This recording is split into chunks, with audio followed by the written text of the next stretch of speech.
Personal finance expert and MeVest founder Lesley-Anne Scorgi joins us on Canada Now. And Lesley-Anne, your latest article in the Star discusses how to take your RRSP top up over the top. That's right. So it is RRSP season. And for those who are maybe new to this, number one, you probably see advertisements for this basically everywhere you look right now. But the gist of it is that by March 1st, you can make a contribution into your RRSP and you can have that money count toward the 2020 tax year. So in real plain speak, the RRSP top up that people do is aimed to help them save a pile of taxes, which can show up in the form of a tax refund if you're like a traditional T4 employee.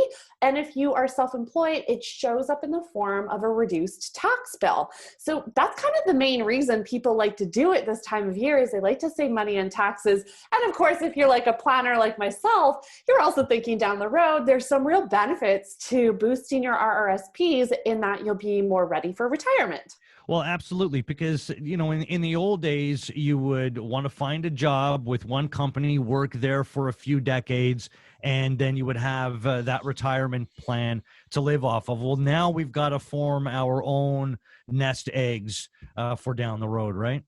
Isn't that the truth? Like, it's just so different now. If it's meant to be, it's up to you when it comes to retirement planning. And so we have this great tool, the RRSP. And I will also share that if you are one of those people who's making more than $50,000 a year, we actually prioritize the RRSP over the tax-free savings account. It doesn't mean, by the way, that we don't recommend you have a tax-free savings account. It's a great idea to have the TFSA. But when we look at a finite amount of money in someone's hands and, you know, which of these tools should they maybe put a little bit more money into? If you're making more than 50, you're going to be best served, just from a tax standpoint, putting a little bit more of that money into the RSP than the TFSA. Okay, so, and look, this is for the purpose of investing. So I'm not looking at either an RRSP or a TFSA as a checking account that you could just weave in and out of and take what you want. But what is the difference with an RRSP versus a TFSA in trying to take some money out of it? What a great question. So when you invest in an RSP, the most important thing to pay attention to is that your best outcome is if you keep the money in there for the long term. And that's because if you take money out of it, you don't get your contribution room back. So that's kind of problematic. Now, I'll list a few exceptions in just a moment. Whereas with the TFSA, though, you can put money in and take it out and get your contribution room back. I will just say there, though, it's always about monitoring how much is going in and out of that account, because there are limits that you have to pay attention to. And guess what? The government does not like, if you go over limit, they will serve you up a nasty little note on top of a fine. So you want to stay within those limits. But like when it comes to the RRSP, you really want to have that long-term perspective, as well as, you know, if you are going to borrow from your RRSP, the only ways we really recommend you do that are for the home buyer plan, which is borrowing a little bit of money tax-free. This is a legitimate plan the government set up. It's totally fine to take money out of the home, out of your RSP for a home. And then there's the lifelong learning plan. And that's another tool that the government has set up. Those are the two primary tools where it's totally fine to take money out of your RSP and you don't lose your contribution room. So that's the big difference between the two. Okay. So what about looking at how much room you would have, I guess specifically for the purpose of this conversation in RRSP? Let's throw in TFSA as well, since we've been talking about that. How do you best check to see how much you can put into your RRSP, into your TFSA? What's so awesome is everything is online now. And the place that you're going to go is called CRA My Account. Now, if this is new for you, you should get really familiar with this tool because this is the portal the government is moving basically everyone to. They're doing away with paper statements as fast as they can, and they're giving Canadians real access to all of their digital tools. So once you get into that portal, CRA My Account, and by the way, this is totally secure. To get into that portal, you will scroll down the screen and you will find two very important numbers. The first is what you are allowed to contribute to your RRSP. Again, there are limits. You have to stay within those limits to avoid penalties. And then you'll also find your tax-free savings account room as well. I will put a disclaimer on that TFSA number because it isn't as well tracked as the RRSP. The RRSP limit is completely tracked, so that number you can really trust. The TFSA limit tends to be a little bit more variable, and that's because it's less tracked. I know they're trying to close the gaps on that, but it's not there yet. So you're actually better off to keep some of your own records when it comes to your tax-free savings account contributions. Well, and with the CRA website and looking at My Account, is it easy to navigate, or is it like, this is so overwhelming? It's like a needle in a haystack. I honestly, I don't give a lot of applause for, the government websites generally, but this is my favorite portal. It's really easy to navigate. And in fact, if you want a digital copy of your notice of assessment, you can get it right there. A really good case for that is, let's say you're going in to get a loan or a mortgage. One of the first things that the lender is going to ask you for is your most recent notice of assessment. So now you can go and get that. You don't have to store these records year over year in your storage cabinet, if you have one, if you're lucky enough to have one, or if you're one of those people who just shoves them in a drawer, you don't have to do that anymore. My drawer's right there. I'm right next to my drawer.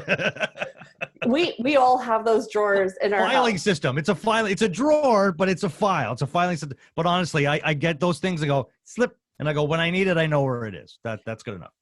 Totally. And there is a method to that. But what I love about this portal is it's just super simple. And the other thing that you can get from the portal, so let's say you are one of those people who has that drawer and it is a vortex, it's a black hole. You put something in there and it just disappears. Like, I don't know where, but it just disappears, maybe behind the shelves. So if that is you can actually find your T-slips, the T4s, the T5s in the CRA My Account portal. So this is also good news for you if you have that vortex going on in your house. Yeah, good. It's a good one-stop place where you can get everything that you need. So let's talk about where we're getting the money for topping up our RRSPs. You may have saved money over the course of the pandemic, and so that's at least one outlet to go and grab that money. Totally. So we know that Canadians are actually sitting on a whopping $150 billion of savings, according to Bank of Montreal. That number was around the end of the year 2020. So you might be scratching your head thinking, what on earth? I thought we were in the pits of despair from an economic standpoint. Turns out that those who worked and just kept on working during the pandemic, they became this group of super savers, to the point we've never seen savings rates like this before. Fear has an interesting way of changing behavior. So these folks who have this amount of savings, my advice to you is, if you want to do a top up, have a look to see if you can afford to allocate some of your super savings into the RSP. Do remember though, keep at least 3 to 6 months worth of essential expenses always in a cash account somewhere, just in case an emergency happens, and they do happen, and in the course of 24 to 48 hours, all of that money can be needed. So other ways you can, maybe if you got a work bonus, you could use that. If you want to sell something that you don't need, there's another way. If one can get a loan, Lesley-Anne, at a low rate, should that be used for an RRSP contribution? Yes, so they are called RRSP loans. And Oh, right now, so it's a specific product. They are at the lowest rates we've ever seen, which means the theory here is that you would borrow at a low rate, invest in your RSP, and have that money grow greater than the cost of the loan. So simple math says, well, that's a pretty good deal. If the loan rate is very low and I'm able to double it with my rate of return, no brainer. Here's the important point. The best practice if you're going to borrow for an RRSP is that you are able to pay this loan back within 12 to 18 months. So you need to do a little bit of work on your budget. Like, can I afford these payments? And here's my pro tip. When your tax return shows up, this is the part where you take the tax return and you put it on your loan. You don't go and buy a new car. And I would say 50% of the time before a client or a student comes to my school, they have done this, right? Like they have got their tax return and they've gone to Las Vegas pre-pandemic, or they've upgraded their bicycles. You fill in the blank. So that's really not the spirit of the loan. The spirit of the loan is to get that thing paid off as fast as possible and make it worth your while. that's right. If you can't contribute more to your RRSP, let's say X amount of dollars, you have that much room, but you don't have X amount of dollars, you have Y amount of dollars.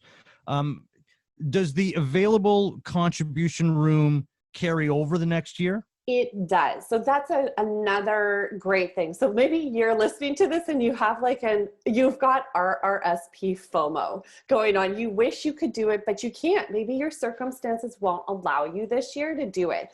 I want to assure you your RRSP room is going to carry forward, which is awesome. So you can take advantage of it next year, maybe when your income is a little bit higher. The other thing is your room grows every year. So if you're working, you're going to get another 18% of room up to this year. It'll be up to $27,230. So $27,230. And my apologies, that's for the 2020 tax year. Mm-hmm. So you're going to get a little bit more for 2021 tax year. But the point is like, you can do this, you can take advantage of it, and you don't feel bad if this isn't the year. We all kind of get a pass on what's happened in the past 12 months.